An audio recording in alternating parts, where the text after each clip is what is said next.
কি বন্ধু, চিরস্থায়ী জান্নাত ছেড়ে দিলা, জাহান্নামের জন্য সিদ্ধান্ত নিয়েই নিলা। এই নারী, এই ছবি, এই উলঙ্গ দৃশ্য, এই জিনা, এই ব্যভিচার, খোদার কসম ধীরে ধীরে তোমার জাহান্নামের দিকেই নিয়ে যাবে।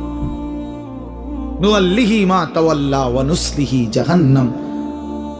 আল্লাহ বলছে, যে বান্দা আমার রাসূলের বিরুদ্ধাচরণ করবে এবং আমার ঈমানদার বান্দারা যে পথে চলে তার উল্টো পথে চলবে, আল্লাহ বলেন আমি তাকে সেই উল্টো পথেই চালাবো এবং একদিন সত্যি সত্যি আমি তারে জাহান্নামে ফেলে দেব। খোদার কসম, এটা কোরআন শরীফের আয়াত।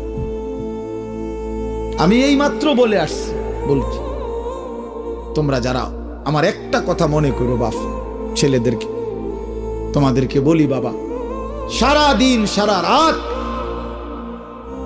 মোবাইলে নারী দেখো, ছবি দেখো, নাচ গান, এক ওয়াক্ত নামাজ যারা পড়ো না, কোনোদিন যারা ফজরের নামাজ পড়ো না, হালাল হারামের কোনো পার্থক্য নাই, কিন্তু কেউ তোমারে ফিরায় না। তোমার মা, তোমার বাবা, তোমার পাড়া, তোমার মহল্লা, তোমার দেশবাসী, কেউ তোমারে নিয়ে একটু ভাবে না, কেউ তোমার একটু ফিরায় না।